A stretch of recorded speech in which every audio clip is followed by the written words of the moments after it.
మానవుడు పతనమైనప్పుడు, తన స్థితి నుండి భ్రష్టుడైనప్పుడు, దుఃఖాతుడైనప్పుడు, ఆకలి దప్పులకు లోనే వివశుడైనప్పుడు హరయే నమః, శ్రీహరి నీకు నమస్కారము అని బిగ్గరగా పలికినచో అతడు సకల పాపముల నుండి విముక్తుడగును. హరయే నమః. మానవులు దేశకాల వస్తువులచే అపరిచ్ఛిన్నుడైన శ్రీకృష్ణ భగవానుని నామ గుణ లీలా వైభవములను సంకీర్తన చేసినచో, లేదా ఆ ప్రభువు యొక్క ప్రభావములను మహిమలను గూర్చి విన్నచో, ఆ స్వామివారి హృదయములయందు విరాజిల్లుచుండును. ఆ స్వామి వారి హృదయములయందు విరాజిల్లుచుండును. సూర్యుడు అంధకారమును, పెనుగాలులు మేఘములను చిన్నాభిన్నమనొచ్చినట్లు ఆ పరమపురుషుడు వారి దుఃఖములను అన్నింటినీ పారద్రోలును. సర్వాంతర్యామియు శాశ్వతుడును అయిన భగవంతుని యొక్క నామ గుణ లీలాదులను వర్ణింపని వాని ఎంతటి భావగర్భితమైనను నిరర్ధకము, సారహీనమగును. భాష ఎంతటి మధురముగానున్నను కళావిహీనమే. భగవద్విషయమును ప్రతిపాదింపని రచనలు ఎంతటివైనను అశాశ్వతమే. పరమాత్ముని దివ్యగుణ వర్ణనతో పూర్ణమైన వాణియే పరమపావనము, సత్యము, శుభప్రదము, శాశ్వతము. పురుషోత్తముని యొక్క పవిత్ర యశస్సును కీర్తించున్నట్టి వాక్కులే మిగుల రమణీయము, రుచికరము, నిత్య నూతనము. దాని వలన శాశ్వతముగా పరమానందానుభూతి కలుగును. మానవులు ఎంతటి శోక సముద్రంలో మునిగియున్నను దైవగుణ నామ సంకీర్తన ప్రభావమున ఆ దుఃఖములన్నీ అంతరించును. రచన అంటే సాహిత్యము ఎంత రసవంతముగా ఉన్నను, భావస్ఫోరకముగా, శబ్దార్థాలంకర శోభితమైనను జగత్తును పునీతమునొచ్చు శ్రీకృష్ణ పరమాత్మ యొక్క యశస్సును ప్రస్తుతింపని నాడు అది కాకుల కొరకై ఎంగిలి మెతుకులను విదల్చిన స్థలము వలె అపవిత్రమైనదగును. మానస సరోవరమునందు నివసించుచు పుణ్యతీర్థములను సేవించినట్టి హంసల వలె భగవత్ చరణములను ఆశ్రయించి పరమధామమునందు విహరించునట్టి పరమహంసలు అట్టి రచనలను ఏమాత్రమూ తాకరు.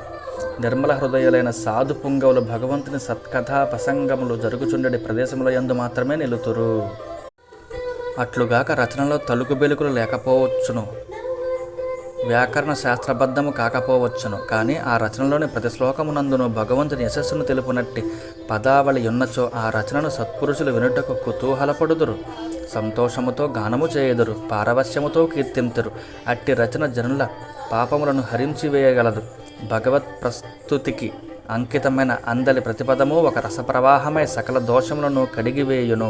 మోక్ష సాధనమైన నిర్మల జ్ఞానము కూడా భగవద్భక్తి రహితమైనచో అది శోభింపదు,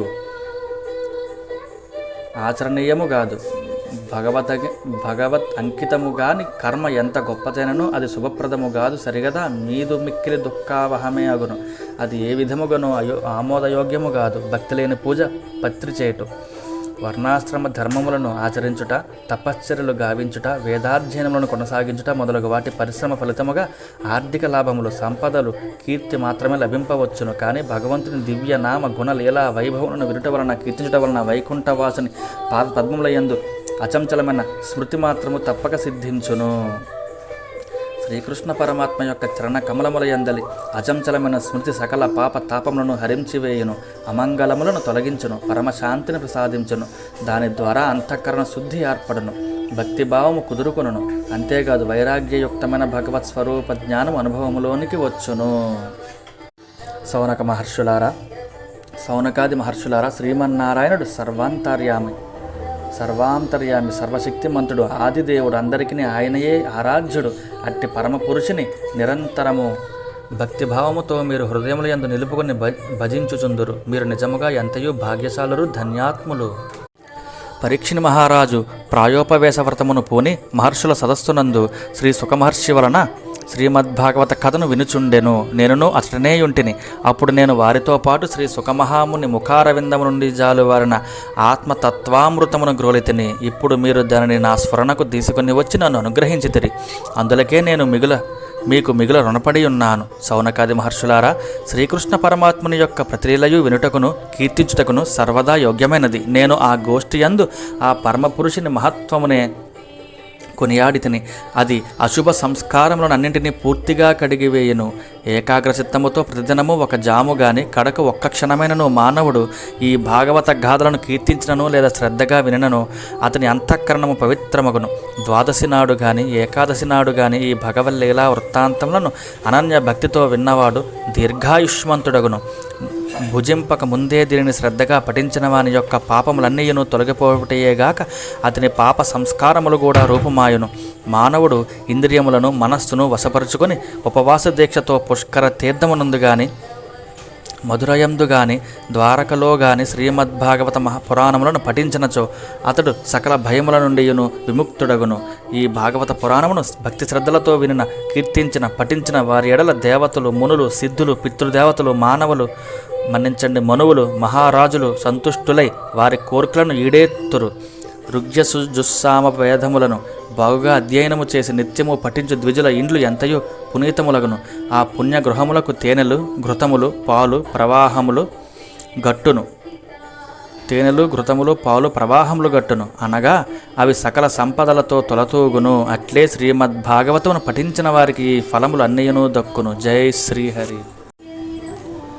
ద్విజులు ఈ భాగవత పురాణ సంహితను సంయమపూర్వకముగా అధ్యయనము చేసినచో భగవంతుడు వర్ణించిన పరంధామము వారికి ప్రాప్తించును. ఈ భాగవతమును అధ్యయనము చేసినచో విప్రులు ఋతంభర అంటే తత్వజ్ఞానమును ఉపదేశించుటకు అర్హమైన ప్రజ్ఞను పొందుదురు. క్షత్రియులు సముద్రములే ఎల్లలుగా గల భూమండలమునకు పాలకులగుదురు. వైశ్యులు కుబేరుని వలె సంపన్నులగుదురు. శూద్రులు సకల పాపముల నుండి విముక్తులగుదురు. కలిమల సంహతి కాలనో కిలేశో హరిరి తరత్రనా గీయతే హ్యభీక్ష్ణం ఇహతు పునర్భగవాన శేషమూర్తి పరిపటితో నుపదం కథాప్రసంగై. భావము: భగవంతుడు సర్వేశ్వరుడు. అతడు కలిదోషములను పూర్తిగా రూపుమాపును. ఆ పరమపురుషుని యొక్క లీలా వైభవములు, స్వరూప వర్ణనములు, మహిమా ప్రభావములు అన్ని పురాణములను ఎంతయో కొనియాడుచున్నవి.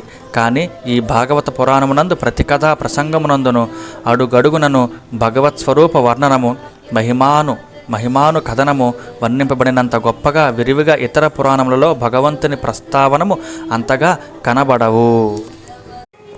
ఆ పరమేశ్వరుడు జనన మరణాది వికారములు లేనివాడు, దేశకాల వస్తువులచే అపరిచ్ఛిన్నుడు, సకల ప్రాణుల యందును ఆత్మస్వరూపుడుగా విరాజిల్లుచుండువాడు. జగత్తు యొక్క సృష్టి స్థితి లయములను ఉనర్పగల శక్తిమంతుడు. బ్రహ్మదేవుడు, శంకరుడు, ఇంద్రుడు మొదలగు దేవతలు కూడా ఆయనను స్తుతించెదరు. కానీ వారికి పూర్తిగా వర్ణింపతరము గాకున్నది. అట్టి సచ్చిదానంద స్వరూపునకు నేను ప్రణమిల్లుదును. ఆ పరమాత్మ తన విరాట్ స్వరూపమునందే ప్రకృతి మొదలగు 9 శక్తులతో సంకల్పించి చరాచరాత్మకమైన ఈ సమస్త జగత్తును సృష్టించెను. దానికి తాను అధిష్టాతయ్య ఒప్పారెను. ఆ స్వామి పరమపదము కేవలం అనుభూతి స్వరూపమే. సకల దేవతలకును ఆరాధ్య దైవమైన ఆయన సనాతన తేజోమూర్తికి నమస్కరించుచున్నాను. స్వసుఖ నిభృత చేత తద్వుదస్తాన్య భావోప్యజిత రుచిర లీలాకృష్టసారస్తదీయం వ్యతనుత కృపయా యస్తత్వదీపం పురాణం తమఖిల వృజినగ్నం వ్యాససూనుం నతోస్మి. భావం: శ్రీ సుఖమహర్షి తన ఆత్మానందమునందే నిమగ్నుడై ఉండెను. ఈ అఖండ అద్వైత స్థితి ప్రభావమున ఆయన అందరిలో పరమాత్మ స్వరూపమునే చూడగలిగెను. ఆయనను మురళీధరుడైన ఆ శ్యామసుందరిని యొక్క మనోహర లీలలకు ఆ సుఖయోగి యొక్క మనోవృత్తులన్నీను ఆకర్షితములయ్యను. ఆ పరమయోగి ప్రాణులపై గల కనికరముతో లోక కళ్యాణమునకై భగవత్తత్వమును వెల్లడించునట్టిదియు సకల పాపహారియు అయిన శ్రీమద్భాగవత మహాపురాణమును లోకమున విస్తరింపజేశాను. వ్యాసనందనుడు అయిన అట్టి మహాత్మునకు నేను సాగిలపడి నమస్కరింతును. జై శ్రీ సుఖదేవ సుఖమహర్షి, శ్రీ వేదవ్యాస మహర్షి, సుఖదేవ సుఖబ్రహ్మ నమో నమః. జై శ్రీహరి.